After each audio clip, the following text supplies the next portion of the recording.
All India Radio presents Morning News.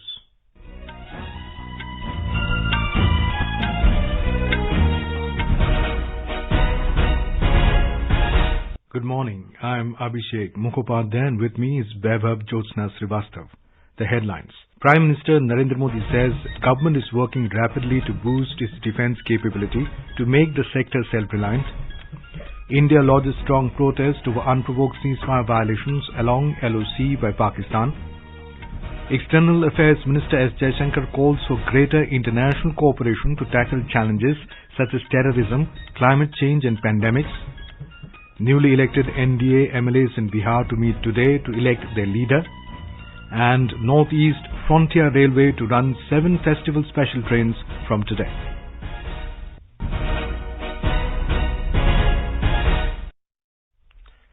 As the nation fights the COVID-19 pandemic, we begin with a message of precaution to stay safe and protected by following these 3 simple steps. Wear a face mask, maintain 2 gaz ki duri for social distancing, focus on hand and face hygiene. Now the news. Prime Minister Narendra Modi said that India is working rapidly to increase its defence capability and make its defence sector Atmanirbhar. Mr. Modi said government has decided to focus on the indigenous arms factory, and this decision has propelled 130 crore Indians to work towards the vocal for local doctrine. Mr. Modi said this while addressing soldiers at the historic Longewala post of Jaisalmer district in Rajasthan during Diwali celebrations yesterday. He said the world now understands that India won't compromise with its interests at any cost, and India is clearly presenting its opinions on the international fora. रक्षा क्षेत्र में आत्मनिर्भर भारत देश के बढ़ते हुए सामर्थ्य का लक्ष्य है। सरहद पर शांति। आज भारत की रणनीति साफ है, भारत की रणनीति स्पष्ट है। आज का भारत समझने और समझाने की नीति पर विश्वास करता है, लेकिन अगर हमें आजमाने की कोशिश की फिर तो जवाब भी उतना ही प्रचंड मिलेगा. Stating that expansionism is in a way a mental disorder and reflects 18th century thinking, he said the whole world is troubled by expansionist forces today. He asserted that India is becoming a strong voice against this thinking. आज पूरा विश्व विस्तारवादी ताकतों से परेशान है. विस्तारवाद एक तरह से मानसिक विकृति है और 18वीं शताब्दी की सोच को दर्शाता है. इस सोच के खिलाफ भी भारत प्रखर आवाज बढ़ रहा है. साथियों, आज भारत बहुत तेजी के साथ अपने डिफेंस सेक्टर को आत्मनिर्भर बनाने की तरफ बहुत तेजी से कदम उठा रहा है, आगे बढ़ रहा है. हाल ही में हमारी सेनाओं ने निर्णय लिया है कि वो 100 से ज्यादा अलग अलग प्रकार की जो आवश्यकताएं, खासकर हथियार और साजो सामान, उसको अब विदेशों से नहीं लेंगे, भारत में उत्पादित की हुई चीजें ही लेंगे. The Prime Minister said India's strategy is clear as it believes in a policy of understanding and making others understand. But if attempts are made to test us, the reply they receive is intense, the Prime Minister asserted. The Prime Minister said India has shown to the world that it also has power and political will to give the right answer. He said that India's military strength has increased its negotiating power manifold. He said India today kills terrorists and their masters by barging into their house. Bharat आज सुरक्षित है क्योंकि भारत के पास अपनी सुरक्षा करने की शक्ति है. जब भी जरूरत पड़ी है, भारत ने दुनिया को दिखाया है कि उसके पास ताकत भी है और सही जवाब देने की राजनीतिक इच्छा शक्ति भी है. आज भारत आतंकियों को, आतंक के आकाओं को घर में घुस करके मारता है. आज दुनिया ये जान रही है कि ये देश अपने हितों से किसी भी कीमत पर रत्ती भर भी समझौता करने वाला नहीं है. The Prime Minister said India showed great valor at Longewala, and whenever history on the excellence of soldiers will be written and read, this battle will be remembered. Saluting the sacrifice of soldiers' families, he said his Diwali is complete only when he spends it with the soldiers. US President-elect Joe Biden, his deputy Kamala Harris and incumbent President Donald Trump have extended Deepavali greetings to those celebrating the Festival of Lights. Mr. Biden and his wife extended best wishes for Happy Diwali to the millions of Hindus, Jains, Sikhs and Buddhists celebrating the Festival of Lights. In a tweet he said, "May your new year be filled with hope, happiness and prosperity." Prime Minister Narendra Modi will unveil the Statue of Peace tomorrow through video conferencing to mark the 151st birth anniversary celebrations of Jainacharya Sri Vijay Vallabh Sureshwarji Maharaj. Sri Vijay Vallabh Sureshwarji Maharaj led an austere life as a Jain saint, working selflessly and dedicatedly to spread the message of Lord Mahavira. He also worked relentlessly for the welfare of masses, spreading of education, eradication of social evils, writing inspiring literature, poetry, essays, devotional hymns, and gave active support to the freedom movement and the cause of Swadeshi. With his inspiration, more than 50 educational institutions of eminence, including colleges, schools and study centers, are operational across several states. The statue to be unveiled in his honor has been named as the Statue of Peace. The 151-inch tall statue has been made from Ashtadhatu, that is, 8 metals, with copper being the major constituent, and is being installed at the Vijay Vallabh Sadhana Kendra, Jetpura in Pali, Rajasthan. India has lodged a strong protest over unprovoked ceasefire violations along the line of control by Pakistan on Friday. The Ministry of External Affairs summoned the charge d'affaires of the High Commission of Pakistan, and a strong protest was lodged over unprovoked ceasefire violations by Pakistani forces on multiple sectors along the LOC in Jammu and Kashmir on the 13th of this month, resulting in the death of 4 innocent civilians and serious injuries to 19 others. The MEA said India condemns in the strongest terms the deliberate targeting of innocent civilians by Pakistani forces.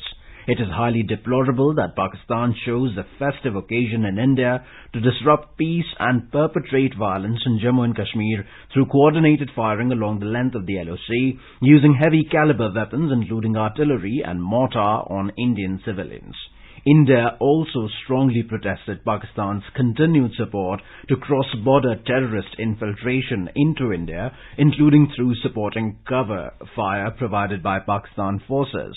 Pakistan was once again reminded of its bilateral commitment to not allow any territory under its control to be used for terrorism against India in any manner. BJP Yuva Morcha President and Bangalore South MP Tejasvi Surya has written to Delhi Chief Minister Arvind Kejriwal, drawing his attention to the plight of migrants from Pakistan settled in Delhi. He said that these migrants in Delhi are living in darkness even on Diwali due to lack of electricity connection. He alleged that this is their 6th Diwali in darkness.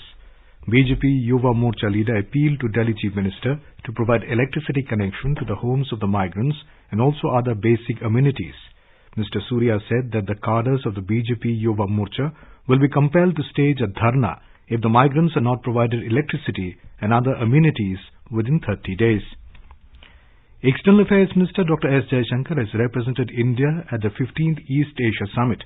The summit was chaired by Prime Minister of Vietnam, Nguyen Xuan Phuc, in his capacity as ASEAN chair.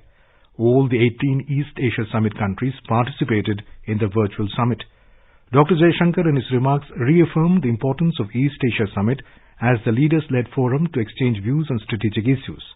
He spoke of the importance of adhering to international law, respecting territorial integrity and sovereignty, and promoting a rules-based global order. On COVID-19, he briefed the East Asia Summit leaders about India's response to pandemic and highlighted India's efforts to support the international community. He reiterated Prime Minister Modi's commitment to help make the COVID vaccine accessible and affordable to all nations. The External Affairs Minister noted the growing interest in the Indo-Pacific as an integrated and organic maritime space with ASEAN at its center. He appreciated the synergy between the ASEAN outlook and India's Indo-Pacific Oceans initiative. The country's COVID-19 recovery rate has reached 93.05%. More than 47,000 COVID patients have recovered during the last 24 hours. According to the Health Ministry, the total number of recoveries has gone up to over 81,63,000. The actual caseload currently comprises only 5.48% of the total of positive cases. Presently, the total number of active cases in the country is 4,80,000. During the past 24 hours, 44,684 new cases were reported, taking the total number of positive cases to over 87 lakh. Currently, India's case fatality rate is at 1.47%, which is one of the lowest globally. During the last 24 hours, 520 deaths were reported, taking the toll to 1,29,188. According to Indian Council of Medical Research, over 9,29,000 tests were conducted during the last 24 hours. The total number of samples tested so far has gone up to 12 crore 40 lakh. Gujarat recorded 1,124 new cases during the last 24 hours. Recovery rate remained above 91%. We have a report.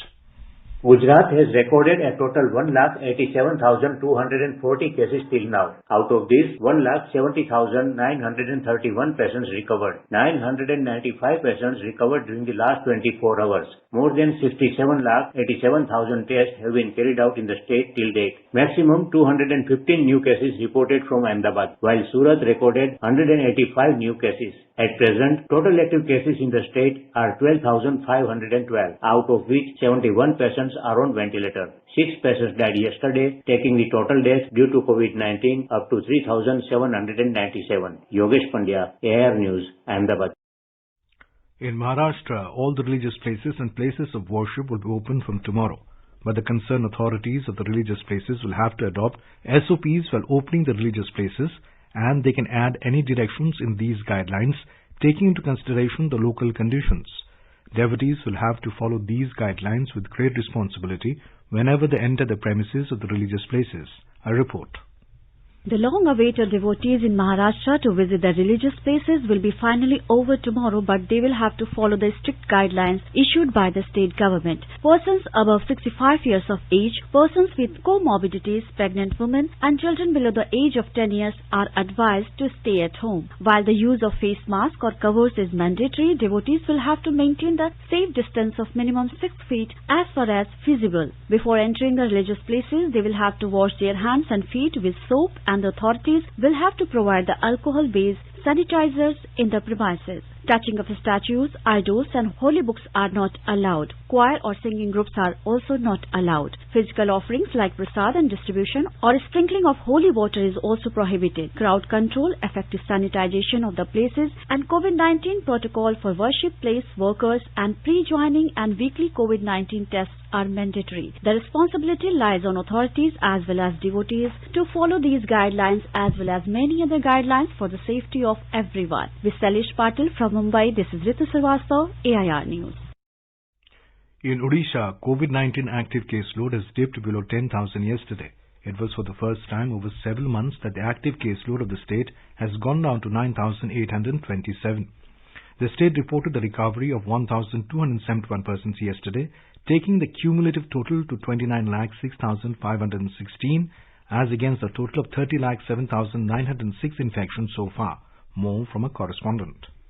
COVID-19 positivity rate in Odisha has dropped to 5.9%, indicating fewer number of fresh infections. This is so despite no let-off in the number of sample tests. The state has been conducting COVID-19 tests in the range of 40 to 50,000 per day, with about 48,000 tests having been conducted yesterday alone. The case fatality rate too has slumped to 0.49%, though in absolute numbers, COVID-19 fatalities of the state have crossed 1,500 yesterday. Meanwhile, the heightened COVID-19 awareness of the people in general, coupled with the ban on firecrackers, led the state to celebrate Diwali as a festival of light in the true sense of the term, sans any booming sound and blinding fireworks. Girish Chandra Das, Bhubaneswar. In Tamil Nadu, the COVID-19 curve is dipping further as the new infections declined to 1,912 yesterday. The active caseload has also come down to 17,154. More from our correspondent. The recovery rate in Tamil Nadu has improved to 96.22%. The recoveries outnumber the fresh cases for the past several weeks. Chennai, that carries the most patients, is also not far behind, that has clocked the 96% mark, almost at par with the state figure. The case mortality rate in the state in percentage terms is 1.51, which remains at 1.81 in Chennai. 8 districts accounted for the total of 12 loss of life due to the disease yesterday. In yet another positive indicator, the active caseload in all the districts except in the state capital has dropped below 1,000. Jai Singh, AR News, Chennai. You are listening to the morning news on All India Radio. A reminder of the headlines before we move on. Prime Minister Narendra Modi says government is working rapidly to boost its defence capability and make the sector self-reliant. India lodges strong protest over unprovoked ceasefire violations along the LOC by Pakistan. External Affairs Minister S. Jaishankar calls for greater international cooperation to tackle challenges such as terrorism, climate change and pandemics. Newly elected NDA MLAs in Bihar to meet today to elect their leader, and Northeast Frontier Railway to run 7 festival special trains from today. For quick news updates round the clock, follow us on our Twitter handle at AIR News Alerts. News Services Division of All India Radio brings to you program Employment News in association with the Publications Division, Ministry of Information and Broadcasting. An effective platform for information on job vacancies, training programs, admission notices, results and career advice with experts. Every day at 4:20 p.m. on FM Gold and other frequencies and on our YouTube channel AIR News Official. चलो मिलकर एक शुरुआत करें, चलो एक फैसला आज करें, मास्क नहीं तो टोकेंगे, कोरोना को रोकेंगे, चलो एक इरादा करते हैं, चलो कुछ वादा करते हैं, मास्क नहीं तो टोकेंगे, कोरोना को रोकेंगे. In Bihar, newly elected MLAs of the National Democratic Alliance (NDA) will meet in Patna today to elect their leader. Nitish Kumar is likely to be elected as the leader of the NDA legislature party. The legislators of all 4 NDA constituents, BJP, JDU, Hindustani Awam Morcha (HAM) and Vikas Sheel Insan Party (VIP) will also discuss the formation of a new government in the state. Election of Assembly Speaker and other issues will also be discussed at the meeting. A report.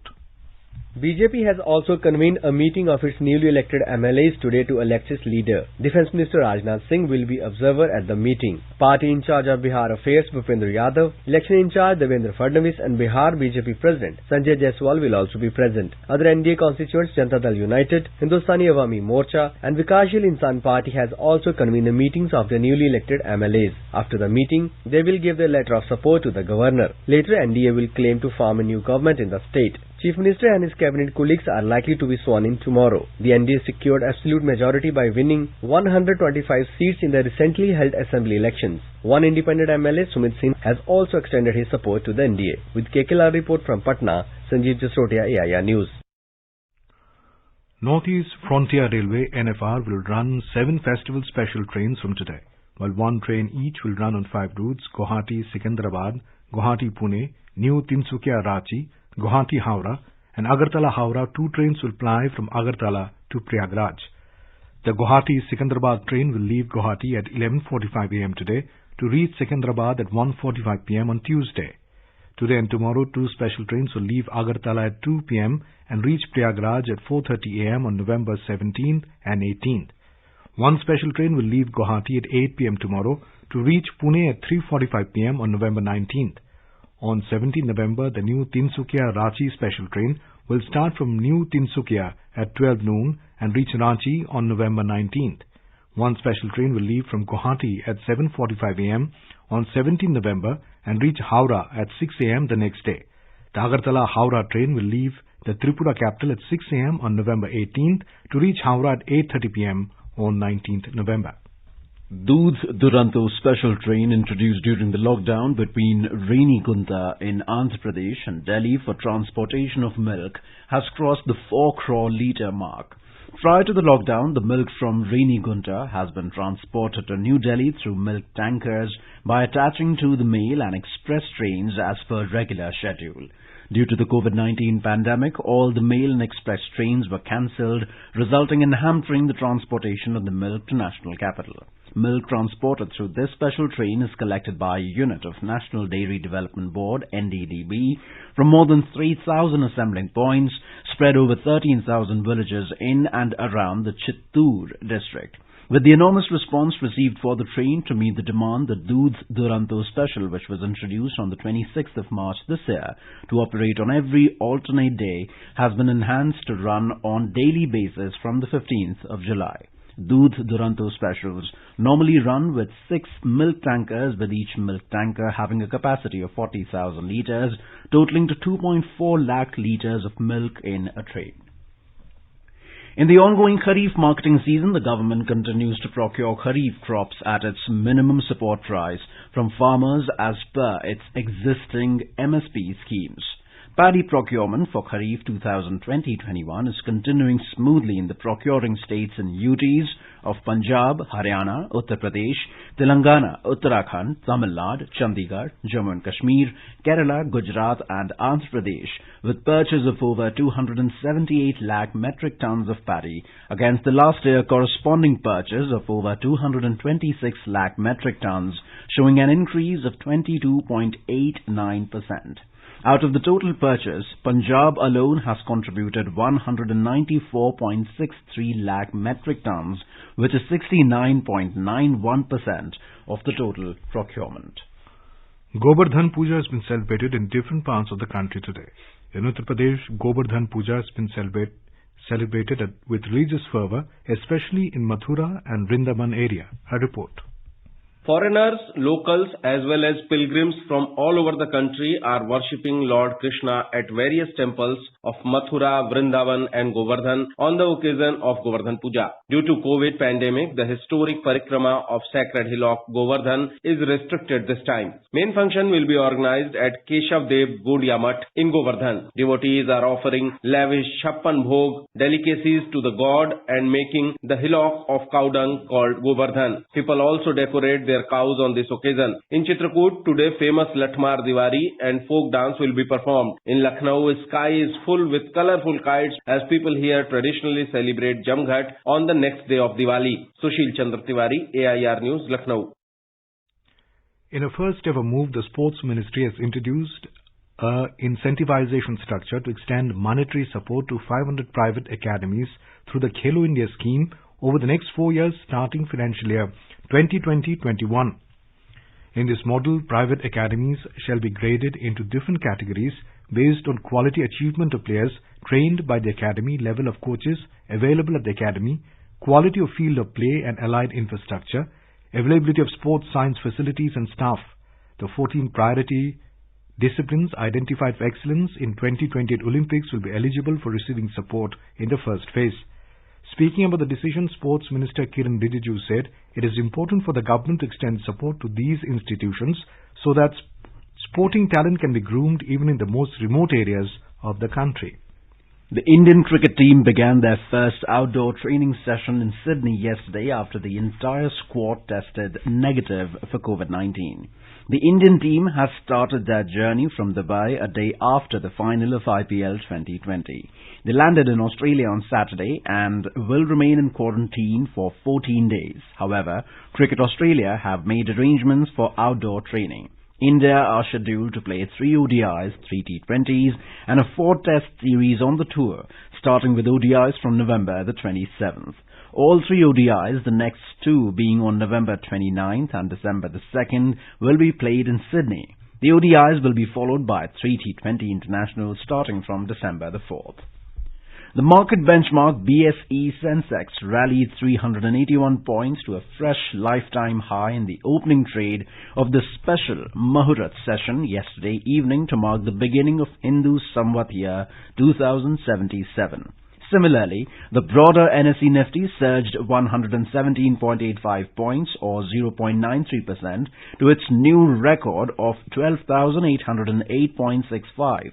It closed at 12,780.30, up by 60.3 points. Afghan forces have arrested the mastermind of the brutal attack at Kabul University earlier this month. National Directorate of Security said the special forces arrested Mohammad Adel in a targeted operation in Kabul. He said Adel was recruited by the Haqqani Network, an Afghan terror group affiliated with the Taliban. 3 gunmen had stormed the university's campus in broad daylight on the 2nd of this month, spraying bullets into classrooms. At least 22 people were killed and 27 more injured before Afghan forces killed the attackers.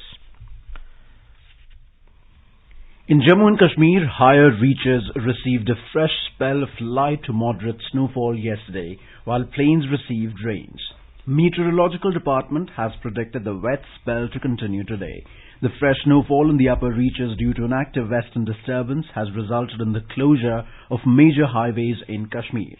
As per the Met Department, ski resort of Gulmarg in Baramulla district received 2.5 inches of snowfall, while 1 foot snowfall has been received at Peer Ki Gali.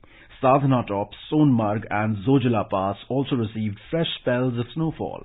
Police officials said 2 inches of snow has accumulated at Zojala, Minimar and Shaitani Nala on Srinagar-Leh highway, resulting in its closure. Afarvat Peak in Gulmarg has recorded 6 inches of snowfall and 9 inches of snowfall was received at Sadhana Top in Karna. Zigali in Machil has recorded 5 inches of snowfall. Gulmarg received 4.6 millimeter rainfall. Kupwara recorded 15.4 millimeter. Kazigund 1.4. Srinagar 0.8. Pahalgam 0.8 millimeter rainfall between 8:30 a.m. to 5:30 p.m. yesterday. The inclement weather has caused a sharp dip in the temperatures. Now let us take a look at the weather forecast for today. On to the north in Srinagar, heavy snowfall is expected today. The minimum temperature was 2 degrees Celsius, while maximum will be around 8 degrees. In Jammu, lower level of temperature was 14 degrees Celsius, while upper level will be around 20 degrees, with generally cloudy sky with moderate rain. In Leh, light snowfall may occur today. Minimum temperature was minus 2 degrees Celsius, while the maximum will be around 10 degrees. Gilgit will also experience moderate snowfall. Temperature will hover between 5 and 12 degrees Celsius. In Muzaffarabad, generally cloudy sky is expected, with the possibility of moderate rain. The temperature will hover between 3 and 18 degrees Celsius. In Dehradun, the temperature will hover between 13 and 25 degrees Celsius. The city will likely to experience thunderstorm with hail. Chandigarh will have generally cloudy sky with 1 or 2 spells of rain or thunder showers. Minimum temperature is recorded at 15 degrees Celsius, while the maximum is expected to be 27 degrees Celsius. In Hyderabad, the minimum temperature was 19 degrees Celsius, while the maximum will be around 29 degrees. The city will have partly cloudy sky with haze. Ahmedabad will see mainly clear sky. The minimum temperature was 20 degrees Celsius, while maximum will be around 32 degrees. Patna will have mainly clear sky with temperature hovering between 18 and 31 degrees Celsius.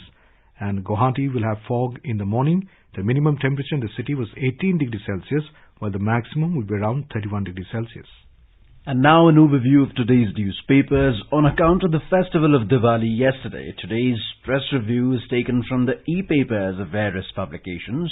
Reporting on Prime Minister Narendra Modi's Diwali message from Longewala Post in Rajasthan, the statesman quoting him writes, "India will give fierce reply if tested." India summons Pakistani chargé d'affaires to protest LOC ceasefire breach, reports the Hindustan Times. On the East Asia Summit 2020, The Hindu writes that India expresses concern over actions that erode trust in South China Sea. India's quick reaction surface-to-air missile QRSAM achieves major milestone, hits pilotless target aircraft, states the Pioneer. WHO to set up Centre for Traditional Medicine in India, informs the Asian Age. And finally, the Times of India reports that firecrackers heard across Delhi on Diwali night despite ban. Delhi's air quality turns severe. Firecrackers add to misery, writes the Tribune. And now, before we end the bulletin, the headlines once again. Prime Minister Narendra Modi says government is working rapidly to boost its defence capability and make the sector self-reliant. India lodges strong protest over unprovoked ceasefire violations along the LOC by Pakistan. External Affairs Minister S. Jaishankar calls for greater international cooperation to tackle challenges such as terrorism, climate change and pandemics. Newly elected NDA MLAs in Bihar to meet today to elect the leader. And Northeast Frontier Railway to run 7 festival special trains from today. And for details of these stories and more, log on to our website www.newsonair.com and News on AIR app. And with that, we end the morning news. Have a nice day.